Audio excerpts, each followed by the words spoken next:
آج کی سب سے بڑی خبر جو ہر میڈیا چینل پر نشر کی جا رہی تھی، کارساز انسیڈنٹ کی ایکیوز نتاشا دانش اور وکٹم فیملی کے درمیان 5 کروڑ 50 لاکھ کے عوض معاملات طے پا گئے ہیں۔ دوستو، اس خبر میں ایک ٹوسٹ ہے جسے جاننے کے لیے عمران عارف اور آمنہ عارف کے فیملی ممبرز کا یہ وائس نوٹ سنیں۔ دیکھیں، یہ جو میڈیا پہ صبح سے خبریں چل رہی ہیں کہ دیت کی رقم لے لی ہے 5.5 کروڑ روپے اور ایفیڈیوٹ جمع کرا دیا ہے، تو بھائی جو لوگ یہ باتیں کر رہے ہیں ان کو بولیں پہلے آپ ایفیڈیوٹ پڑھ لیں، اور اس میں لکھا ہوا ہے بالفور کہ اللہ کی رضا کے لیے معاف کیا جو بڑا رحمان اور رحیم ہے۔ دوسرے کچھ چینلز تو یہ بات بھی چلا رہے ہیں کہ پے آرڈرز جو ہیں وہ کورٹ میں اس کی کاپیز جمع ہو گئی ہیں دیت کی رقم جو لی ہے، تو ان سے بولو پھر وہ کورٹ سے بھی نکلوائے نا، کورٹ کا نام لے کے جھوٹی خبریں کیوں چلا رہے ہیں۔ وکٹم فیملی کے وکیل کا اس صورتحال اور کیس کے مستقبل کے بارے میں کیا کہنا ہے، آئیے جانتے ہیں۔ میں یہ بات کیٹیگورک کر دوں یہاں پر کہ آپ کورٹ میں اٹھا کے ایفیڈیوٹ دیکھیں، وہاں پر لکھا ہوا ہے کہ I have given no objection, اور جو میں نو آبجیکشن دے رہی ہوں that is for the sake of اللہ، ان دا نیم آف اللہ۔ بات کیٹیگورک کر دی ہے۔ جہاں تک یہ باتیں اڑ رہی ہیں 5 کروڑ دیت لے لیے، 5.5 کروڑ دیت لے لیے، بھائی ایسی بات ہوتی تو خود جا کے وہ پیپر دکھا دیتے دیت کا، بھائی دیت پہ سیٹلمنٹ ہو گئی، اور دیت از اے کائنڈ آف پنشمنٹ۔ دیت تو پنشمنٹ ہے، اس کا مطلب ہے پینلائز ہو رہی ہے یہ، تو اگر پارٹی دیت مانگ رہی ہے تو پینلائز ہو رہی ہے۔ تو کوئی ایسی بات ہے، یہ صرف افواہیں ہیں، اس افواہوں پہ یقین نہ رکھیں اور انتظار کریں، کیس ختم نہیں ہوا ہے۔ ابھی تو چارج شیٹ جمع ہوگی، پھر دیکھیں گے کہ آگے کیا ہوتا ہے، ابھی کیس ختم نہیں ہوا ہے۔ لیکن میری نالج میں بھی یہ والی بات آئی ہے کہ لگ بھگ تقریباً 2 سے 3 دن پہلے،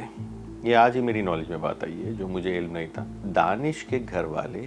اور یہ لڑکی کیا نام ہے نتاشا، اس کے گھر والے جو ہیں وہاں پر گئے ہیں، اور وہاں جا کے ان کے گھر جا کے انہوں نے شدید معافیاں مانگی ہیں، ان کے پیر پڑ کے ہاتھ واتھ جوڑ کے معافیاں مانگی ہیں، جس پر جو عمران جو ہیں، عمران عارف مرحوم، ان کی وائف نے اوپنلی سب کے سامنے کہہ دیا تھا کہ میں تمہیں اللہ واسطے معاف کر رہی ہوں، تم جاؤ۔ پورا ڈی وی آر کلیکٹ ہو گیا، میڈیکل ایویڈنسز، ڈاکیومنٹری ایویڈنس آ گیا، آکیولر ایویڈنس آ گیا، اتنے زیادہ اسٹرانگ ایویڈنسز آ گئے تھے اس کے خلاف کہ ان کو پتہ چل گیا تھا کہ پکی سزا ہو گئی، یہ گئی۔ تو انہوں نے آگے ہاتھ پیر جوڑے، اب وہ رحم دل عورت ہے، انہوں نے معاف کر دیا۔ وہ کچھ جو ان کی والدہ جو ہیں وہ شروع سے ہی اس چیز پہ ہیں کہ ہم اللہ واسطے معاف کر دیں گے ان کو، کہنے لگے جانے والے چلے گئے، اب اللہ واسطے معاف کر کے ایٹ لیسٹ اوپر جنت میں اپنی جگہ بہتر بنائیں گے۔ یہ والی بات ان کی شروع سے ان کا اسٹانس یہ بہت اسلامی خاتون ہے، تو انہوں نے اگر اللہ واسطے معاف کیا ہے تو یہ بھی ایک اس چیز کے لیے بھی ایک گردہ اور دل چاہیے۔ میں یہ والی بات بولوں گا کہ کسی کو اس طرح اللہ واسطے معاف کر دینا بڑی بات ہے۔ دیکھیں، اگر آپ ہمارے اسلامی نظریے سے اگر آپ دیکھ لیں تو یہ فیملی کا حق ہے، وہ دیت لے لیں، یہ حق ہے، دیت سزا بھی ہے، وہ معاف کر دیں، یہ اس کا حق ہے،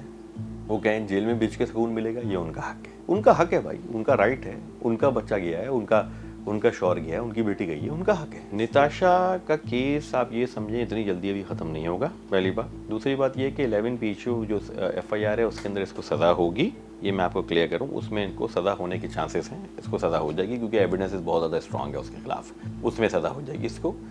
لگ بھگ 3 سال کی سزا ہو جائے گی، اور ہو سکتا ہے کمپنسیشن کے طور پہ فیملی کو کچھ اماؤنٹ کورٹ دلوا دے خود سے۔